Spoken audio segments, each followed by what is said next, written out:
Hello दोस्तों, Bharat updates channel में आपका स्वागत है। और दोस्तों आज है 26 अक्टूबर और 26 अक्टूबर की 11 इंपॉर्टेंट अपडेट्स यहाँ पर आप सभी के लेकर मैं आ चुका हूँ। और दोस्तों आज की वीडियो स्टार्ट करने से पहले आज जो है आपको मैं बोल के नहीं यहाँ पे सामने दिखा ही दूंगा कि आपको किस क्वेश्चन का आंसर आपको देना है। ठीक है, तो चलिए दोस्तों देख लेते हैं आज का जो करंट अफेयर्स का क्वेश्चन है। मोस्ट इंपॉर्टेंट जो क्वेश्चंस हैं वो आपको मैं बहुत दिनों से यहाँ पर पूछ रहा हूँ, एक एक करके यहाँ पे पूछता हूँ डेली के, जिससे आपको ज़्यादा दिक्कत भी नहीं होगी और आप इनको याद भी कर सकते हो। जो भी आपके कम्पिटिटिव एग्ज़ाम्स होंगे उनके लिए आपको मोस्ट मतलब बहुत ज़रूरी ये रहने वाले हैं क्वेश्चंस। ठीक है, चलिए आज का क्वेश्चन देख लेते हैं दोस्तों। तो ये रहा आज का question, which country received the Jaynagar Kurtha rail link from IRCON आइकॉन इंटरनेशनल लिमिटेड। ठीक है, क्वेश्चन एक बार फिर से, which country received the Jaynagar Kurtha rail link from आइकॉन इंटरनेशनल लिमिटेड। तो ऑप्शन बांग्लादेश, म्यांमार, नेपाल, श्रीलंका, भूटान, इनमें से आपको आंसर देना है और सही आंसर देना है अगर आपको पता है तो। अगर नहीं पता है तो आप इसे नेट से सर्च कीजिए पहले, उसके बाद वहाँ पे आंसर लिखना और साथ में लिख भी देना। अगर आप नेट से सर्च करके बता रहे हो तो साथ में लिख देना कि हम नेट से देख के आंसर बताया है। ठीक है, हमने नेट से देख के आंसर बताया है। ठीक है, जिससे आपको ये होगा कि आपको जब बाई चांस ये क्वेश्चन आ गया एग्जाम में तो आपको याद आ जाएगी कि हमें याद नहीं था, हमने नेट से स्पेशल ढूंढा था इस क्वेश्चन को। ओके, चलिए नेक्स्ट अपडेट दोस्तों देख लेते हैं आज की। तो हिमाचल में 24 घंटों में आए कोरोना के 252 नए केस, 90 हुए ठीक। कांगड़ा में 109, हमीरपुर में 50, बिलासपुर में 27, मंडी में 26, ऊना में 21, शिमला में 12, सोलन में 3, कुल्लू में 3, किन्नौर में 1। और कुल संक्रमितों की संख्या की बात करें तो 2,22,890 एक्टिव केस हैं 1657 और अब तक जो है 2,17,495 जो हैं ठीक हो चुके हैं। ठीक है, चलिए नेक्स्ट अपडेट ये रही दोस्तों, नकल के लिए ताक पर नियम, केंद्र में निरीक्षक के साथ अधीक्षक भी अपना। शिमला के एक निजी बीएड कॉलेज में विनियामक आयोग के निरीक्षण में खुलासा। और यहाँ पर प्रदेश के निजी शिक्षण संस्थानों में नकल के लिए नियम ताक पर रख दिए हैं। जिला शिमला में एक निजी बीएड कॉलेज में बरती जा रही इस तरह की बड़ी लापरवाही सामने आई है। तो इस संस्थान में सोमवार को हुए LLB के चौथे सेमेस्टर और बीएड की परीक्षा में परीक्षा निरीक्षक और केंद्र अधीक्षक संस्थान का अपना ही था। नकल की शंका को समाप्त करने के लिए नियमों के मुताबिक हिमाचल प्रदेश विश्वविद्यालय को के अपने निरीक्षक और अधीक्षक होने चाहिए, जबकि आयोग की ओर से सोमवार को इस संस्थान में दी गई दबिश में नियमों की साफ तौर पर अनदेखी पाई गई है। विनियामक आयोग ने विश्वविद्यालय के कुलपति को इस बाबत रिपोर्ट भेजते हुए कड़ाई बरतने की अपील की है। तो नियम के मुताबिक होने चाहिए, HPU के ही होने चाहिए थे निरीक्षक और अधीक्षक दोनों। विनियामक आयोग ने विश्वविद्यालय के कुलपति को भेजी रिपोर्ट। तो दोस्तों ये कुछ यहाँ पे न्यूज़ है। ठीक, चलिए नेक्स्ट अपडेट ये रही, PhD में बिना प्रवेश परीक्षा हुए सभी दाखिले रद्द हों SFI। तो यहाँ पे मांग नहीं माने जाने पर दी उग्र आंदोलन की चेतावनी। SFI की विश्वविद्यालय इकाई ने PhD में नियमों UGC के प्रवेश रेगुलेशन को दरकिनार कर अधिकारियों के चहेतों को PhD में प्रवेश देने का विरोध किया है। SFI की विश्वविद्यालय इकाई अध्यक्ष ने और वहाँ को यहाँ पत्रकार वार्ता में चेतावनी दी गई है कि यदि ये गलत ढंग से दिए गए प्रवेश रद्द नहीं किए गए तो आंदोलन होगा। और यहाँ पे कहा गया है कि विश्वविद्यालय में PhD में हाल ही में हुए प्रवेश में अधिकारियों के बच्चों अपने चहेतों को सीटें आवंटित की गई है, जिसमें UGC के नियमों और विश्वविद्यालय के ऑर्डिनेंस को फॉलो नहीं किया गया है। इससे ये अवैध प्रवेश जो है अवैध और आम छात्रों के साथ अन्याय है। उन्होंने कहा कि कुलपति अपने फ़ायदे के लिए नियमों को की अनदेखी की है और इसी में शिक्षकों को सीधे PhD में प्रवेश देने को हर विभाग में एक सीट रखकर हाल ही में विश्वविद्यालय में नियुक्त हुए शिक्षकों को बिना प्रवेश परीक्षा के जो है सीधे प्रवेश दिया गया है। तो ये दोस्तों यहाँ पे कुछ इनका कहना है। ठीक है, चलिए नेक्स्ट अपडेट ये रही, धूप खिली पर ठंड बढ़ी, 5 डिग्री तक गिरा अधिकतम तापमान। तो सोमवार को प्रदेश भर में धूप खिलने के बावजूद अधिकतम तापमान में 4 से 5 डिग्री की कमी दर्ज हुई है। 29 अक्टूबर तक प्रदेश में जो है मौसम साफ बना रहने की संभावना जताई गई है और ये इधर टेम्परेचर बताया गया कहाँ पे कितना है। और 29 अक्टूबर तक मौसम साफ, शिमला में 18.4 पहुँचा अधिकतम तापमान, सामान्य से 117% अधिक बरसे बादल। तो येलो अलर्ट के बीच रविवार से सोमवार सुबह 8 बजे तक प्रदेश में जो है सामान्य से 117% अधिक बारिश हुई है। बाकी आप यहाँ पे देख सकते हो।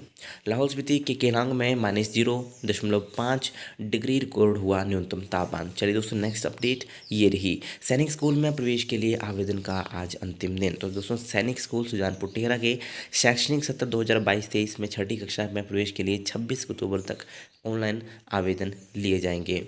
प्रधानाचार्य कैप्टन मनोज कुमार महावर ने बताया कि छठी कक्षा के में प्रवेश के लिए नेशनल टेस्टिंग एजेंसी 9 जनवरी को लिखित परीक्षा लेगी। छठी कक्षा में लड़कों की 63 और लड़कियों की 10 सीटें भरी जाएंगी। ओके चलिए नेक्स्ट अपडेट ये रही। बीटेक की खाली सीटों के लिए काउंसलिंग करवाएगा HPTU यानी कि हिमाचल प्रदेश टेक्निकल यूनिवर्सिटी हमीरपुर जो है बीटेक में खाली पड़ी सीटों को भरने के लिए चौथे यानी कि 4th राउंड की काउंसलिंग जो है करने का उन्होंने फैसला यहाँ पे लिया है। तकनीकी विश्वविद्यालय के अधिष्ठाता ने कहा कि बीटेक में कई शिक्षण संस्थानों में सीटें खाली रह गई हैं। बीटेक की खाली सीटों का ब्यौरा तकनीकी विश्वविद्यालय 26 अक्टूबर को वेबसाइट पर अपडेट किया जाएगा। 27 से 29 अक्टूबर तक विद्यार्थी ऑनलाइन काउंसलिंग के लिए शिक्षण संस्थान जो है चयन कर सकते हैं। 30 अक्टूबर को चौथे चरण की काउंसलिंग का परिणाम घोषित कर दिया जाएगा और 1 से 3 नवंबर के बीच में आपको जो है कॉलेजों में रिपोर्ट करनी पड़ेगी। ठीक है चलिए नेक्स्ट अपडेट ये रही दोस्तों। ITI नाहन पुखर में कर रोजगार मेला। GMP टेक्निकल सॉल्यूशन कंपनी के सौजन्य से 27 अक्टूबर को ITI नाहन पुखर में लिखित परीक्षा और कैंपस इंटरव्यू के माध्यम से युवाओं का चयन लिया जाएगा।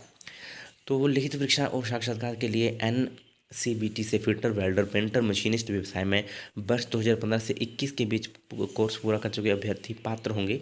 इसमें अभ्यर्थी की आयु 18 से 30 वर्ष के बीच होनी चाहिए। उन्होंने बताया कि कंपनी चयनित युवाओं को 9,250 रुपये मासिक वेतन के साथ अन्य सुविधाएं भी देगी। कैंपस इंटरव्यू में पात्र युवा 27 अक्टूबर को सुबह 10 बजे अपने मूल प्रमाण पत्रों शैक्षणिक प्रमाण पत्रों आधार कार्ड पैन कार्ड की प्रतिलिपियों के साथ ITI नाहन पुखर कैंपस में पहुंच जाने चाहिए।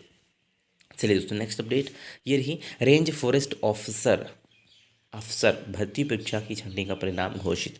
दोस्तों HPPSC की तरफ से ये यानी कि Himachal Pradesh public service commission Shimla की तरफ से ये एग्ज़ाम कंडक्ट करवाया गया था। उसका जो है रिजल्ट आ चुका है। बाकी रिजल्ट आप चेक कर लो अगर किसी ने नहीं किया है तो।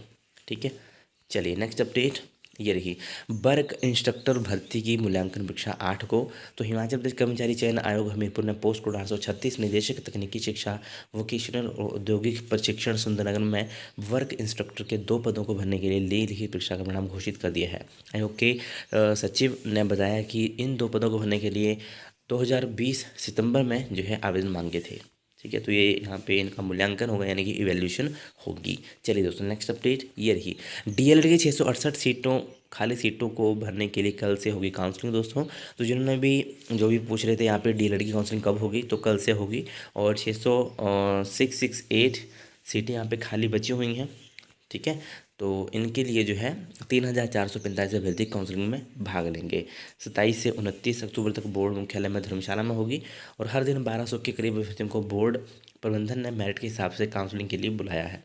ठीक है तो देख लो किस ज़िले में कितनी सीटें खाली हैं, ज़िला तो नहीं पर संस्थान में कितनी सीटें खाली हैं वो आप यहाँ पर देख सकते हो। ठीक है ये यहाँ पर सीटें जो हैं खाली अभी बची हुई हैं।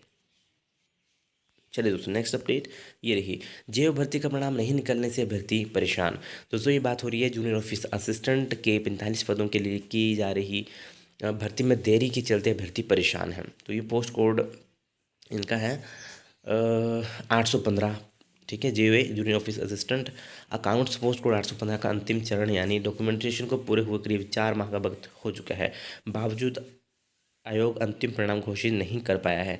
45 पदों को भरने के लिए आयोग की तरफ से 18 जून 2020 को अधिसूचना जारी की गई थी। इन पदों के लिए आयोग की ओर से 27 दिसंबर 2020 को लिखित परीक्षा करवाई गई थी और अभी जो है डॉक्यूमेंटेशन 5 और 6 जुलाई 2021 को करवाई गई। कुल 149 अभ्यर्थियों में इसमें से भाग लिया था। डॉक्यूमेंटेशन को हुए लगभग 4 महीनों का वक्त होने को है और आयोग की ओर से अभी तक अंतिम यानी कि फाइनल रिजल्ट घोषित नहीं किया गया है। और यहाँ पे अभ्यर्थियों ने चयन आयोग से अपील किया कि चयन अभ्यर्थियों को अंतिम सूची जल्द जारी की जाए। इस संदर्भ में आयोग ने के सचिव जो है उन्होंने जितेंद्र कंवर का पक्ष जानने के लिए पहले फ़ोन से और व्हाट्सएप के जरिए संपर्क करने का प्रयास किया लेकिन उनकी प्रतिक्रिया नहीं मिल पाई। तो दोस्तों ये थे आज की कुछ इंपॉर्टेंट अपडेट्स। वीडियो अगर अच्छी लगे और हाँ नर्सिंग कोर्स की दिसंबर में होंगी परीक्षाएँ तो ये भी आप देख लेना, इनकी परीक्षाएँ जो हैं दिसंबर में होंगी। ठीक है, 17 नवंबर तक आप जो है अपने परीक्षा फॉर्म भर सकते हो। उसके बाद लेट फीस के साथ फॉर्म भरे जाएंगे। ओके, तो देख लेना नर्सिंग वाले जितने भी हैं। ओके, वीडियो अच्छी लगे तो लाइक शेयर, चैनल को सब्सक्राइब जरूर करिएगा मेरे लेटेस्ट अपडेट्स के लिए। Thank you.